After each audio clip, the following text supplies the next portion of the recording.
Drama की starting में इस कहानी के मेल प्रोटैगनिस्ट हो को हम लोग देखते हैं, जो कि एक नॉवेल का हीरो था। वो अपनी राइटर एंजिया पर गुस्सा इसलिए था क्योंकि पिछले 2 साल से उसने हो के नॉवेल को आगे बढ़ाया ही नहीं है। जब तक एंजिया स्टोरी लिखती थी वो इस कहानी का मेन हीरो बन करके काफ़ी लाइविश लाइफ जीता था। लेकिन जैसे ही एंजिया ने ये स्टोरी आगे लिखना बंद कर दिया तो उसकी लाइफ हेल बन गई और वो 2 साल से ये सब कुछ टॉर्चर झेल रहा है।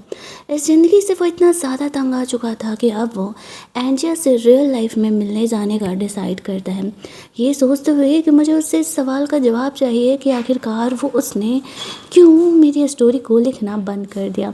और जैसे तैसे करके वो रियल लाइफ में पहुंच भी जाता है। इधर एंजिया ये सपना देख रही होती है कि एक इंसान उसे बुली कर रहा है। वो उसे कहता है कि इस बार मैं तुम्हें जाने नहीं देने वाला।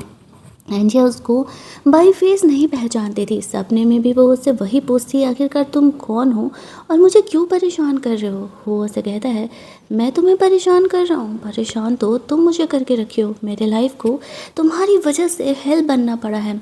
जैसे ही वो एंजिया को मारने के लिए जाता है तभी एंजिया की आँख खुल जाती है। वो काफ़ी घबराई हुई सी थी, सोचती है कि उसे मोस्टली ये सपने क्यों आ रहे हैं। तभी उसे उसके बॉयफ्रेंड गो का कॉल आता है और उसे क्लब में मिलने के लिए बुलाता है। एंजिया पिछले 1 साल से गू को डेट कर रही थी। उससे बात करने के बाद एज यूजुअल आज वो शाम उसे ढूंढते हुए क्लब पहुंच जाती है, जहाँ पर कि उसे क्लब का माहौल वैसे तो नहीं पसंद था, लेकिन फिर भी अब बॉयफ्रेंड ने बुलाया है तो जाना ही पड़ेगा। एंजिया कमरे में अंदर जाती है, स्मोक का धुआं पूरा भरा हुआ था। गू वहाँ पर था। उसे एंजिया की बिल्कुल फिक्र नहीं थी। वो हो से उसे मिलवाता है।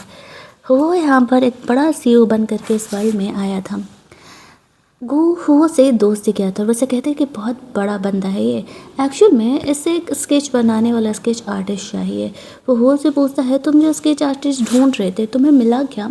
वो कहते हैं, नहीं अभी कहाँ मिला है। इस बात पर गो से एंजिया को ऑफर करता है और बोलता है, मेरी गर्लफ्रेंड बहुत ही अच्छी स्केचिंग करती है, तुम चाहो तो ऐसे ट्राई कर सकते हो। एंजिया थोड़ा नानुकुर कर रही थी, ये कहते हुए कि उससे जमाना हो गया इस तरीके से स्केचिंग की है। लेकिन फिर भी गो इंसिस्ट करता है, अरे यार ये बंदा हमारा हेल्प कर सकता है मेरे कंपनी में, तो मेरी गर्लफ्रेंड हो, इतना मेरे लिए नहीं कर सकती हो। गो के बोलने पर एंजिया उसकी बात मान जाती है। वो तीनों काफ़ी ड्रंक थे। गो एंजिया को हो को घर तक छोड़ करके आने के लिए बोलता है क्योंकि उसने ड्रिंक नहीं किया था। एंजिया हो को घर लेकर के जाती है, ये उसका प्लान था। घर के बाहर जब वो उससे उसका पासवर्ड पूछती है तो जो पासवर्ड हो बताता है वो एंजिया का डेट ऑफ बर्थ था। वो ये सोच रही थी कि ये क्या एक कोइंसिडेंट है, क्योंकि वो तो हुआ से पहले कभी मिली नहीं थी, तो फिर उसे उसके डेट ऑफ बर्थ के बारे में कैसे पता। घर के अंदर उसे लेकर के जाती है। हुआ एंजिया को पास जाते हुए कहता है कि तुमने मेरी स्टोरी लिखना क्यों बंद कर दी? तुम्हारे चक्कर में मुझे इस रियल वर्ल्ड में आना पड़ा। तुम्हें पता है तुम्हारी वजह से मैं कितना सब कुछ टॉर्चर झेल रहा हूँ। एंजिया को तो कुछ भी याद ही नहीं था। उसे तो ये तक नहीं याद था कि वो नॉवल लिखा करती है, उस तरीके के बुक्स लिखा करती है, और हो को ये बात पता ही नहीं था। एंजिया हो के इस वियर्ड बिहेवियर से परेशान हो जाती है और घर से बाहर निकल जाती है। उसने हो के नंबर को डिलीट कर दिया था। वो ने हो को उसका नंबर दिया था ताकि दोनों बिजनेस के बारे में आगे बात कर सकें। और अब हो सोचता है, कोई बात नहीं, तुमने नंबर डिलीट कर दिया तो क्या सही, अब मैं रियल वर्ल्ड में तुम्हें ढूंढते हुए आ चुका हूँ और मैं तुम्हें वापस से अपने काम में इन्वॉल्व कर ही लूँगा। एंजिया अगले दिन अपने बॉस से मिलने के लिए जाती। अगले दिन एंजिया ऑफिस जाती है, फ्लावर बुके लेके आई थी। उसकी फ्रेंड उसे कहती है, पिछले 1 साल से तुम गो को डेट कर रही हो, तब भी उसे नहीं पता कि तुम्हें फ्लावर से एलर्जी है। आखिरकार तुम उसे क्यों पसंद करती हो? फ्लैशबैक में एंजिया याद करती है, कुछ साल पहले उसकी मॉम को ट्रीटमेंट के लिए पैसे की ज़रूरत थी। तब गो उसके लाइफ में आया था और उसके मॉम के मेडिकल बिल्स उसने भरे थे। दैट्स वाई वो गो को पिछले 1 साल से डेट कर रही है। ये बातें सिर्फ उसके और गो के बीच में ही हैं। यहाँ पर एंजिया की फ्रेंड उसे बताती है, जाओ बॉस तुम्हें बुला रहा है। एंजिया जब बॉस से मिलने के लिए जाती है तो देखती है सामने वाला बंदा कोई और नहीं हो है। हो से वो फॉर्मली वहाँ पर खुद को इंट्रोड्यूस कराती है। उसका बॉस उसे बताता है, हो तुम्हें एक बहुत बड़ा ऑर्डर देना चाहता है। वो चाहता है कि तुम उसके लिए स्केचिंग करो और बदले में वो तुम्हें इतने पैसे दे रहा है कि तुम आराम से अपनी मॉम का ट्रीटमेंट करा सकती हो। देखो कोई जल्दीबाजी नहीं है मना करने का, लेकिन डिसीजन तुम्हारा होगा, तुम सोच समझ लो। वो वहाँ से जा चुका था। एंजिया थोड़ी कन्फ्यूजन में थी क्योंकि एक्चुअल में उसे अपनी मॉम के ट्रीटमेंट के लिए पैसे तो चाहिए थे। आफ्टर दैट वो अपनी मॉम से मिलने के लिए हॉस्पिटल जाती है। एक्सीडेंट की वजह से उसकी मॉम की लोअर बॉडी वर्क नहीं करती। एंजिया उन्हें संभालते हुए बेड पे बिठाती है। वो माँ से पूछती है कि माँ, क्या आप मुझे बताओगे कि हमारे पास पैसे क्यों नहीं हैं, और आखिरकार ऐसा क्या हुआ कि मैंने मेरे डैड को खो दिया और आप इस कंडीशन में हो। एंजिया सब कुछ भूल चुकी थी, उसकी माँ उसे नहीं बताती है। वो एंजिया से कहती है, कोई बात नहीं बेटा, जो हुआ उस बात को भूल जाओ, हमें लाइफ में आगे देखना चाहिए। एंजिया यहाँ पर वो के उस प्रपोजल के लिए हाँ करने के लिए सोचते हुए उसे कॉल करती है और बोलती है कि ठीक है, मैं तुम्हारे साथ काम करने के लिए तैयार हूँ, बताओ कहाँ आना है। वो उसे उसके घर आने के लिए कहता है। एंजिया थोड़ी ऑकवर्ड ज़रूर थी, बट उसके घर जाती है। वहाँ पर जाती है, थोड़ी देर बाद वो वहाँ पर आता है। वो उसे पूछती है, बताओ तुम्हें किसका स्केचिंग करना है। तो वो उसे कहता है कि मुझे खुद की स्केचिंग कराना है। बेचारी एंजिया तो थोड़ी शौक हो जाती है। तभी सेक्रेटरी आके बताता है वो उससे मिलने के लिए कोई और आया हुआ। वो एंजिया को वेट करने के लिए बोल करके अपनी मीटिंग कंप्लीट करने के लिए चले जाता है। जब वापस आता है तो देखता है कि एंजिया सो रही है। वो गुस्से में उसका गला दबाने के लिए जाता है कि उसने उसे टॉर्चर करने के लिए छोड़ दिया, लेकिन फिर खुद को रोक लेता है। एंजिया की आँख खोलती है, उसे सामने देख के थोड़ा ऑकवर्ड होने लगती है। वो उसे पूछती है कि क्या तुमने जो अभी मीटिंग जाने से पहले बोला था, तुम सच में अपनी स्केचिंग कराना चाहते हो मुझसे? वो कहता, ऑब्वियसली, तुम्हें क्या लगता है कि मैं मजाक कर रहा हूँ? एंजिया को बारिश में भीग के आने की वजह से कोल्ड हो गया था, और हुओ ने जब उसे खुद का स्केचिंग करने का ऑफ़र दिया था तो वो थोड़ी ऑकवर्ड थी, वहाँ से जाना चाहती थी। गो को कॉल करती है तो गो कहता है कि वो ऑफिस के काम में बिजी है। एंजिया कहती है वो टैक्सी लेकर के चली जाएगी। यहीं दूसरी तरफ उसे कुछ कुछ चीज़ें याद आती रहती है। वो बेहोश हो चुकी थी कोल्ड की वजह से। आँख खोलती है तो वो उसे हॉस्पिटल में मिलता है। वो उसे जाना पहचाना सा लग रहा था। उसे हमेशा ही अपने डैड और एक बुक के सपने आते रहते थे। वो की आँख खोलती है तो देखता है कि एंजिया को यहाँ पर होश आ चुका है। वो जल्दी जल्दी अपना ड्रेस वगैरह चेंज करती है और वो के साथ बाहर जाती है। उसे कहता है कल आने के लिए हम अपने स्केचिंग की शुरुआत करेंगे। उसकी बात को मान जाती है। वो उसे घर छोड़ने के लिए जा रहा था तभी गो आ जाता है और एंजिया को वहाँ से लेकर के जाता है। ये देख करके हो को गुस्सा तो बहुत आता है, लेकिन वो अफसोस कुछ बोल नहीं सक रहा था क्योंकि दोनों रिलेशनशिप में थे। रात में एंजिया घर पहुँचती है तो हो ने पूरे कमरे की लाइट बंद करके रखी हुई थी। एंजिया काफ़ी डरी सहमी सी थी, लेकिन फिर यहाँ पर हो लाइट जला देता है। तब जाकर के एंजिया को थोड़ा रिलैक्स फील होता है। वो उसके कहने पर उसका स्केचिंग करने लगती है। वो उसे कहता है तुम्हें क्या लगता है हमें पास्ट की चीज़ों को याद करके नफ़रत मन में रखना चाहिए या लाइफ में आगे बढ़ना चाहिए? अपने डैड को एंजिया ने खोया था। वो बुरा समय याद करते हुए कहती है हमें लाइफ में आगे बढ़ना चाहिए, ना कि पास्ट में ही खुद को रोके रखना चाहिए। लेकिन जो टॉर्चर हो उस नॉवल वर्ल्ड में झेल रहा था, भला वो कैसे भूल सकता था? एंजिया का ये कहना कि हमें पास्ट की बातों को भूल करके फ्यूचर में आगे बढ़ना चाहिए, हू को और ज़्यादा गुस्सा दिला देता है और वो एंजिया के साथ उसी तरीके से गुस्से में बिहेव करने लगता है और बोलने लगता है कि तुम ऐसा कैसे बोल सकती हो। एंजिया के सर में काफ़ी तेज़ दर्द होने लगता है। उसे कुछ कुछ चीज़ें याद आ रही थी। वो हुआ से कहती है कि वो बाकी का स्केच कल करेगी, वहाँ से चली जाती है। अगली सुबह वो हुआ के बारे में इंटरनेट पर सर्च करती है और देखती है कि पहले हुआ कुछ नहीं था। एक अमीर औरत ने उसे गोद लिया और उसके बाद हुआ ने उसकी पूरी कंपनी का पूरा काया पलट ही कर दिया। एंजिया कन्फ्यूजन में थी कि हुआ उससे ऐसी बातें क्यों करता है जैसे कि वो उससे पहले भी मिल चुका है। उसे काफ़ी ज़्यादा कन्फ्यूजन हो रहा था उसकी सारी बातों को याद करके। उसे नहीं पता था कि हुआ से उसका क्या कनेक्शन है। हालांकि वो इतना जानती थी कि हुआ बहुत ही अमेजिंग इंसान है। एंजिया को वो दोबारा स्केच करने के लिए बुलाता है तो उसे पता चलता है कि वो गू के साथ गई हुई है, तो वो भी नहीं आने वाली है।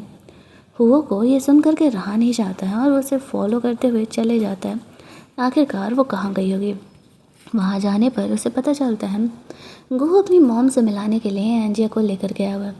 उसकी मॉम एंजिया को बिल्कुल पसंद नहीं करती थी क्योंकि वो गरीब फैमिली से बिलोंग करती थी। इनफैक्ट गू भी एंजिया का सपोर्ट नहीं कर रहा था। इसी वजह से वो माँ का बहाना बना करके शायद उससे ये दिखाने आया था कि शादी तो हम नहीं कर सकते हैं, बिना शादी के जितने मज़े करना है कर लो। तभी वो वहाँ पर आता है तो गू से पूछता है तुम्हारी माँ अगर एंजिया को पसंद नहीं करती है तो फिर तुम उससे ब्रेकअप क्यों नहीं कर लेते हैं? गू का कहना था अच्छी लड़कियों को कौन ही छोड़ता है, और वैसे भी अभी मैं एंजिया के साथ इंटीमेट हुआ नहीं हूँ तो फिर भला उसे छोड़ने क्यों जाऊँ? आई नो मेरी मॉम मानने के लिए तैयार नहीं है शादी के लिए, मुझे खुद भी इतनी जल्दी शादी नहीं करनी है। ये कहते हुए गू अंदर चले जाता है और वो सोचता है कि एंजिया किस गधे इंसान के चक्कर में पड़ गई। एंजिया यहाँ पर आती है। वो उसे रोक करके समझाने का कोशिश भी करता है कि गो और उसकी फैमिली उसके लिए सही नहीं है, लेकिन एंजिया कुछ भी सुनने के लिए तैयार नहीं थी। शायद उसे ऐसा लग रहा था कि वो उन दोनों को अलग करना चाहता है। तभी वो इधर आने लगता है। वो एक लड़की के साथ देख के सोच रहा था कि वो कौन है। उसे देखने के लिए आ ही रहा था कि वो बहाना बना के बोल देता है कि मेरी गर्लफ्रेंड है। अभी मैंने रिलेशनशिप पब्लिक नहीं किया है, इसी वजह से मैं तुम्हें उससे मिला नहीं सकता, मैं फिर कभी मिलाऊंगा। गो एंजिया को ढूंढते हुए वहाँ से चले जाता है। एंजिया हो पर गुस्सा करते हुए कहती है कि देखो, मेरी लाइफ डिस्टर्ब मत करो। मुझे नहीं पता कि तुम्हें मुझसे क्या प्रॉब्लम है, लेकिन जब से तुम आए हो ना, मेरे लाइफ में सिर्फ और सिर्फ प्रॉब्लम ही क्रिएट कर रहे हो। उसे गो का बार बार कॉल आ रहा था और फिर वो उसकी मॉम से मिलने के लिए चली जाती है। अंदर जाने पर होता वही है जो होना था। गो की मॉम एंजिया के साथ बहुत ही बदतमीजी से बिहेव करती है और उसे उसकी औकात समझाती है कि तुम गरीब हो और हम अमीर हैं। अब ऐसी बात है कि मेरा बेटा तुम्हारे साथ टाइम पास कर रहा है और वो तुमसे शादी तो कभी नहीं करने वाला है। एंजिया ये बात सुनकर के नॉर्मल थी। गुस्सा तो उसे तब आता है जब उसकी माँ की ये बात कहने पर गो उसे सपोर्ट नहीं करता और वो चुपचाप था। एंजिया समझ जाती है कि शायद गो भी यही चाहता है। ये सुनने के बाद वो चुपचाप वहाँ से निकल जाती है। गो की मॉम हार्ट पेन का बहाना बना करके गो को अपने साथ रोक लेती है ताकि वह एंजिया को मनाने के लिए ना जाए। इधर एंजिया तेज बारिश में अकेले ही चलते हुए जा रही थी। तभी वो आता है और उसे ज़बरदस्ती अपनी कार में बिठाता है, ये बोलते हुए कि बारिश में भीगने से उसकी तबीयत ख़राब हो जाएगी। एंजिया उस पर गुस्सा करती है कि वो उसके साथ ऐसा बिहेवियर क्यों कर रहा है। वो उसे कहता है कि तुम्हें दिख नहीं रहा। वो उसे बोलता है कि तुम्हें दिख नहीं रहा कि कौन तुम्हारा केयर कर रहा है और कौन नहीं। एंजिया के पैर में मोच आ गया था। वो उसे उसके घर ले करके जाता है और यहाँ पर वो उसे दवाई अप्लाई करना चाह रहा था, लेकिन एंजिया को भीगने की वजह से कोल्ड हो गया था। वो वहीं रोक करके उसे जिंजर सूप बना करके देता है। एंजिया का इतना केयर तो इन 1 सालों में कभी गो ने नहीं किया होगा जो कि वो कर रहा था। दोनों साथ में बैठ करके खाना खा रहे थे। तभी एंजिया से मिलने के लिए गो आ जाता है। हो को वो जल्दी से छुपने के लिए बोलती है। वो सोचता है कि तब तक वो फ्रेशन अप हो लेता है। बारिश में तो वो भी भीग गया था एंजिया को लेके आने के चक्कर में। वो एंजिया से माफ़ी मांग रहा था। एंजिया उसे कहती है, मुझे नहीं लगता है कि तुम मुझसे प्यार करते हो, वरना तुम अपनी माँ के सामने बोलते ज़रूर। इधर हुआ देखता है कि पूरे घर में एंजिया के नोबेल का एक भी नामो निशान नहीं, तो आखिरकार यहाँ चल क्या रहा है। फिर वो नहाने के लिए चले जाता है। गो को घर से भेजने के बाद एंजिया हो को देखने के लिए जाती है। जैसे तैसे करके उसने उसे घर से निकाला था ताकि यहाँ पर उसे पता ना चल सके कि हो यहाँ पर है। फिर वो हो पर गुस्सा करने लगता है कि वो उसके बाथ टॉवल में क्या कर रहा है। वो उसे कहता है उसे बचाने के चक्कर में वो भीग गया था, दैट्स वाई वो चेंज कर रहा है। एंजिया उसे कहती है, ठीक है जल्दी से चेंज करके आओ, मैं बाहर ही इंतज़ार कर रही हूँ।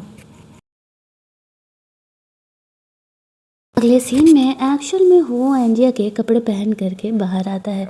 गो से पूछता है कि वो यहाँ क्या कर रहा है, तो झूठ बोल देता है कि उसकी गर्लफ्रेंड भी यहीं रहा करती है, तो वो उससे फिर ज़्यादा सवाल नहीं करता है। दूसरी तरफ हम लोग देखते हैं कि वो गो से पूछता है कि तुम अपनी मॉम को या तो मना लो या तो फिर एंजिया को छोड़ दो।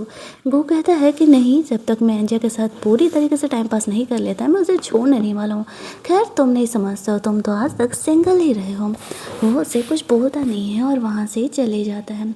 उसे पता चलता है कि एंजिया की मॉम हॉस्पिटल में है, तो वो अगले दिन एंजिया की मॉम से मिलने के लिए चले जाता है, उसे बिना बताए ही। और यहाँ पर एंजिया को बताता है, उसकी मॉम को बताता है कि वो एंजिया का बॉस है। दोनों के बीच काफ़ी सारी बातें होने लगती है। तभी वहाँ पर एंजिया आ जाती है। वो हुओ को यहाँ पर देख करके शौक हो जाती है। उसकी मॉम को कहती है कि मॉम मैं अपने बॉस से बात करके आती हूँ, और हुओ को बाहर लेकर के जाती है। वो पर गुस्सा करते हुए कहती है कि वो यहाँ क्या कर रहा है। वो उसे कहता है, मैं तो बस तुम्हारी मॉम से मिलने के लिए आया हुआ था। वो तुम्हारे लिए सही नहीं है ये समझाने के लिए आया था। एंजिया उसे थप्पड़ मारते हुए कहती है कि मेरा पर्सनल मैटर है। इधर हो को और एंजिया के बारे में सब कुछ पता लगाना था। साथ ही में उसने एंजिया की मॉम के लिए भी ट्रीटमेंट करने के लिए डॉक्टर को बुलाया हुआ था। ये बात एंजिया को पता नहीं था। दूसरी तरफ हम लोग देखते हैं कि एंजिया के घर वो पहुंच जाता है। अपनी गलती के लिए उसे माफ़ी मांगता है और कहता है वो एंजिया का केयर करने के लिए आया हुआ है। एंजिया के पैर में दर्द है, दैट्स वाई वो दवा अप्लाई करने के लिए आया हुआ है। तो फिर वो की जिद करने पर एंजिया उसे नहीं रोकती है। बाहर तेज़ बारिश हो रही थी। वो को कहती है कि वो अम्ब्रेला लेकर के चले जाए। बेचारे हुआ को नहीं चाहते हुए भी जाना पड़ता है। बारिश इतना तेज़ हो रही थी, एंजिया को उसके लिए थोड़ा बुरा लगता है, बट फिर वो सोचता है कि अच्छा कोई बात नहीं, आज नहीं तो कल हुओ को समझ में आ जाएगा कि वो दोनों एक दूसरे के लिए सही नहीं है। एंजिया ने हुओ को एक्चुअल में ब्लॉक कर दिया था। हुओ को गू की साइड से पता चलता है कि वो उसके साथ गेम खेलने के लिए गई हुई है, तो उन्हें फॉलो करते करते वहाँ पर पहुँच जाता है। उसे तो ऐसा लगा था कि शायद यहाँ पर वो वापस से एंजिया से बात कर सकेगा, उसे मना सकेगा, लेकिन गू एंजिया को वहाँ से लेकर के जाता है। गेम खेलने के चक्कर में उसे थोड़ा सा चोट लग गया था, इसी वजह से वहाँ पे ड्रेसिंग रूम में उन दोनों के बीच कुछ रोमांटिक मोमेंट क्रिएट होते हैं। गो एंजिया को किस करने के लिए आगे बढ़ा था, लेकिन तभी वो बीच में आ जाता है। एंजियो को उसको फ़ोन देते हुए कहते थे तुम्हारा फ़ोन बार बार बज रहा था तो मैंने तुम्हारा फ़ोन उठा लिया। वह एंजिया तो समझ ही रही थी कि वो जानबूझ करके उन दोनों के बीच में आया था। वो बहाना करके एंजियो को वहाँ से बाहर लेकर के जाता है। उसे पता चलता है कि उसकी मॉम के ट्रीटमेंट के लिए डॉक्टर मिल गया है, हालांकि उसे ये नहीं पता था कि उसे हु ने अरेंज किया है। वो बस इस बात से खुश थी कि उसकी मॉम का ट्रीटमेंट हो सकेगा। दूसरी तरफ गो के कंपनी में प्रॉब्लम होना स्टार्ट हो गए थे। जो कॉन्ट्रैक्ट वो गो के साथ किया था उसे ढंग से कंप्लीट नहीं कर पा रहा था कोई। गो की मॉम उसके लिए एक नई लड़की लेकर के आती है जो कि इस प्रोजेक्ट में उसका हेल्प कर सकती थी। वो चाहती थी कि दोनों करीब आए और गो एंजिया को भूल जाए। होता भी वही है, नई चमड़ी मैटर में गो एंजिया को धोखा दे देता है। पहले ही मीटिंग में वो और वो न्यू गर्ल दोनों इंटीमेट होते हैं। ये बात हो को पता था, एंजिया को नहीं। वो जब सो रही होती तो वो वापस से अपनी मॉम डैड का एक्सीडेंट सपने में देखती है। काफ़ी घबराई हुई सी थी। चीज़ों को इग्नोर करके वो ऑफिस चली जाती है। जैसे ऑफिस पहुंचती है कुछ औरतें आकर के यहाँ पर एंजिया को ब्लेम लगाने लगती है कि तुम कितनी घटिया हो, तुमने एक शादीशुदा इंसान को पटाया है। एंजिया को समझ ही नहीं आ रहा था कि हो क्या रहा है। वो लोग यहाँ पर उसे टॉर्चर करने लगती हैं, लेकिन तभी वो बीच में आ जाता है और उसे सेव करने के चक्कर में उसे थोड़ा सा चोट भी लग जाता है और उसका ड्रेस भी ख़राब हो जाता है। वो डांटते हुए उन्हें वहाँ से जाने के लिए कहता है। आफ्टर दैट एंजिया का वो चेक कर रहा था, एंजिया उसे थैंक्स बोलती है। उसे उसके लिए बुरा लग रहा था कि उसके चक्कर में हो का ड्रेस ख़राब हो गया, तो वो उसे कहता है कि चलो, कहती है चलो मैं तुम्हें शॉपिंग करा देती हूँ। ऑफिस के पास वाले शॉप पर वो हो को शॉपिंग कराने के लिए लेके जाती है। वहाँ पर गो उस लड़की के साथ भी आया था। वो एंजिया को चेंजिंग रूम में लेकर के जाता है गो की असलियत दिखाने के लिए। जब एंजिया देखती है कि गो का उस लड़की के साथ अफेयर चल रहा है तो उसका दिल टूट जाता है। पिछले 1 साल से दोनों रिलेशनशिप में थे और गो यहाँ पर उसे धोखा दे रहा था। उसी समय उसने गो से ब्रेकअप करने का सोच लिया था। वो दोनों वहाँ से बाहर निकलते हैं। एंजिया थोड़ी सैड थी, वहाँ से जा रही थी। वो उसे कहता है कि अरे जा कहाँ रही हो, अब तो तुम्हें तुम्हारे बॉयफ्रेंड का असली चेहरा भी दिख गया। मैंने तो तुम्हें पहले ही कहा था कि गो तुम्हारे लिए सही नहीं है और तुम्हें उससे दूर रहना चाहिए। एंजिया उसी पर गुस्सा करते हुए कहती है तुम जानबूझ करके मुझे दिखाने के लिए लेके आए हो ना, तुम्हें पहले से पता था तो तुमने मुझे बताया क्यों नहीं। वो कहता है शॉप पर तुम मुझे लेकर के आई हो, ना कि मैं। वो वहाँ से चली जाती है। अब वो सोचता है भलाई का तो ज़माना ही नहीं है, मैं तो एंजिया को चीटर से बचा रहा था और उल्टे वो मुझे ही डांटने लगी। दूसरी तरफ हम लोग देखते हैं कि एंजिया अपनी दोस्त के साथ क्लब में चली जाती है, जहाँ पर कि वो बहुत ज़्यादा ही ड्रिंक कर लेती है। उसके फ्रेंड से वो बताती है कि उसने गू से ब्रेकअप करने का सोच लिया है, वो उसे चीट कर रहा है। 1 साल से वैसे भी उसे झेल ही रही थी, उसे कभी महसूस ही नहीं हुआ कि दोनों एक दूसरे से प्यार करते हैं। मेरी तरफ से तो सब कुछ सही था, लेकिन गू की तरफ से नहीं। तभी हो एंजिया को ढूंढते हुए आ जाता है नशे की हालत में। वो हो को देखते हुए कहती है 1 मिनट, तुम तो मेरे नॉवल के हीरो हो ना, तो तुम रियल वर्ल्ड में क्या कर रहे हो? क्या तुम मुझसे बदला लेने के लिए आ गए हो कि मैंने तुम्हारी कहानी लिखना बंद कर दिया? वो हुआ से घबराने भी लगती है। हुआ को समझ नहीं आता है कि एंजिया क्या कह रही है। क्या वो उसे याद नहीं था जो ड्रंक होने के बाद उसे चीज़ें याद आ गई? वो एंजिया पर गुस्सा करने लगता है कि भाई ड्रामा बंद करो, सच बताओ कि तुम मुझे आगे स्टोरी क्यों नहीं लिख रही हो। यहाँ पे एंजिया की फ्रेंड वो को कहती है कि एंजिया को अल्कोहल से एलर्जी है और उसे जल्दी जल्दी हॉस्पिटल लेकर के जाने के लिए। वो सब कुछ छोड़ करके एंजिया को हॉस्पिटल लेकर के जाता है, जहाँ पर कि वो उसके होश में आने का इंतज़ार कर रहा था। वो सोचता है कि शायद एंजिया को वो याद नहीं था, ऐसे वजह से वो इतने दिनों से उसे पहचान नहीं पाई, और आज जब वो नशे में थी तब उसे सब कुछ याद आ गया।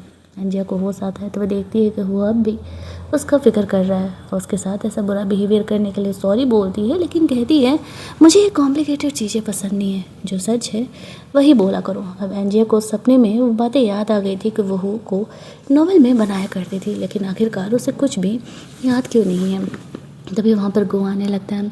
वो छुप जाता है। एंजिया गो से ब्रेकअप करने के लिए कहती है तो वह इस चीज़ के लिए तैयार नहीं था।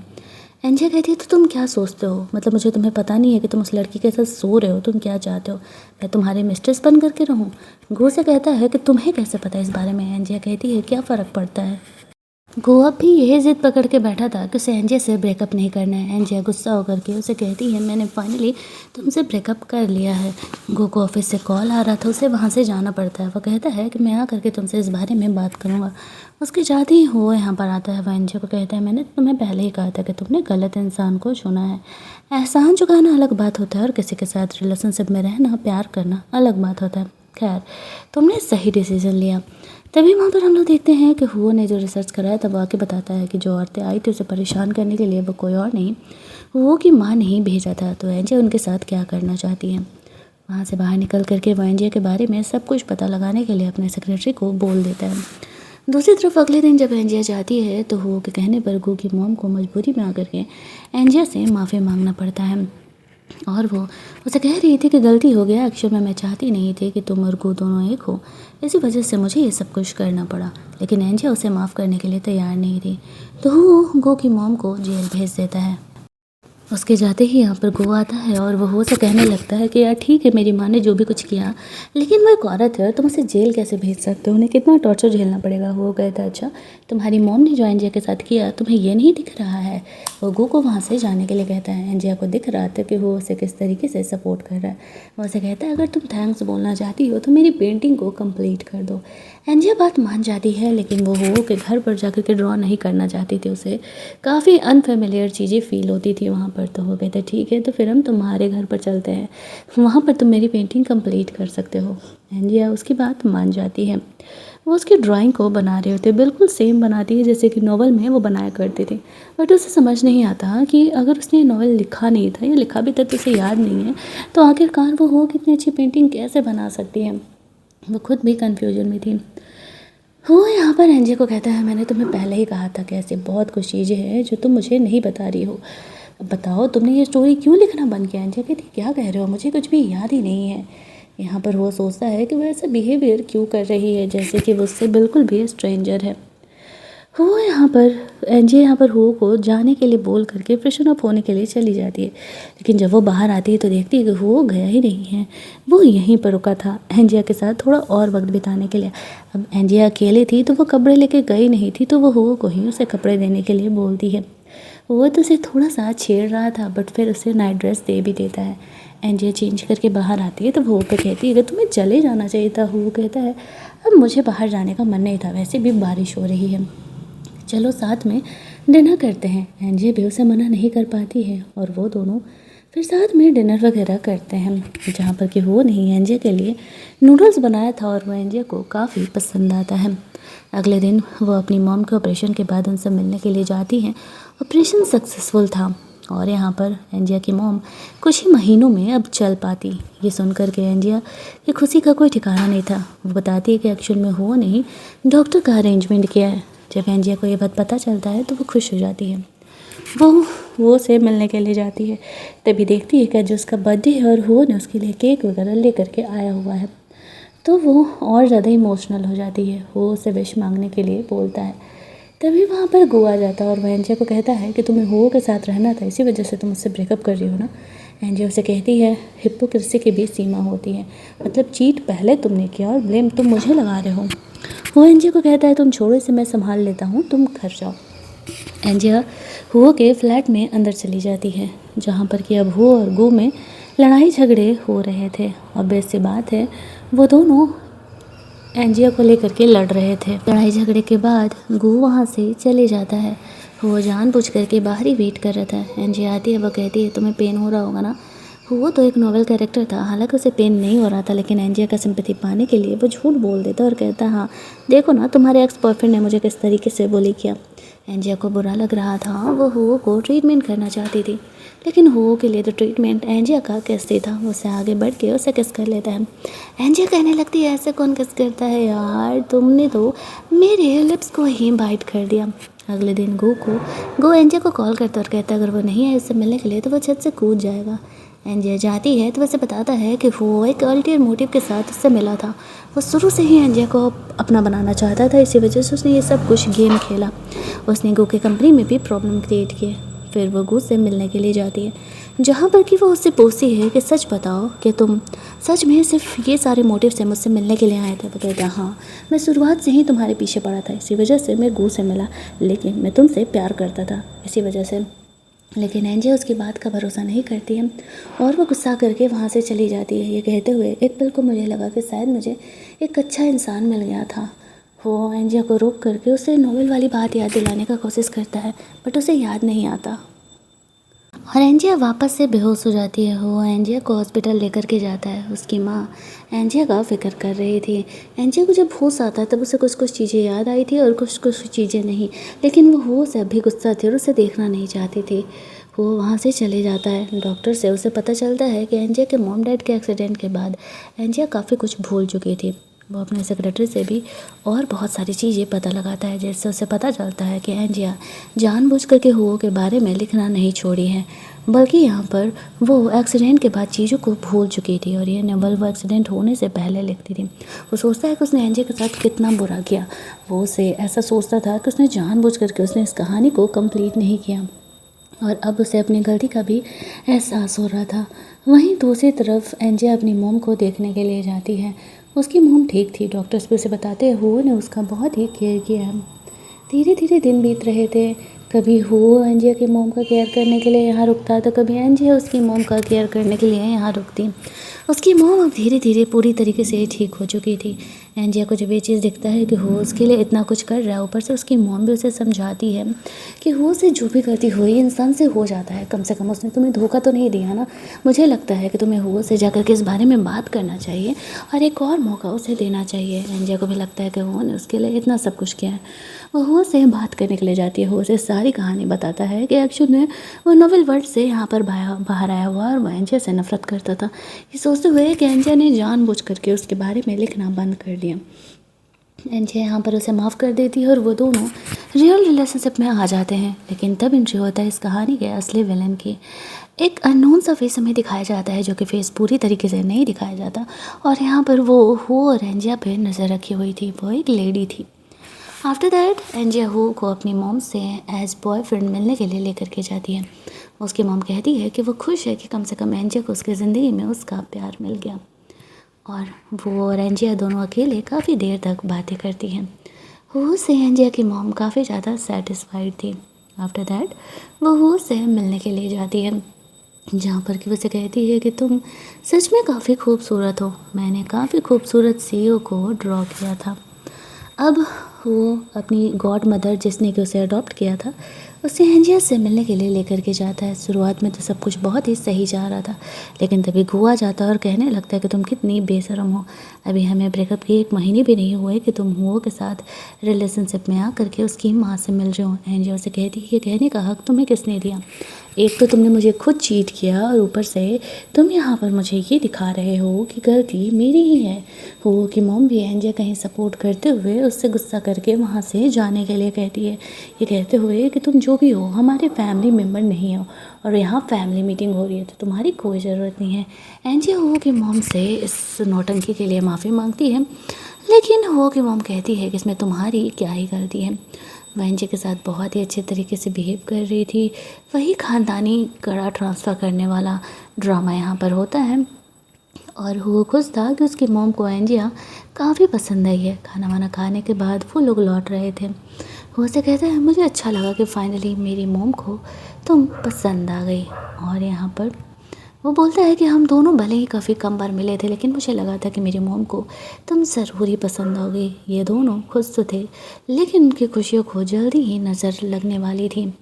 जैसे ही धीरे धीरे दिन बीतते हैं, एंजिया को एक दिन अचानक से उसके काफ़ी कुछ चीज़ें याद आने लगती हैं, जिससे कि उसे काफ़ी टॉर्चर वाली फीलिंग महसूस हो रही थी।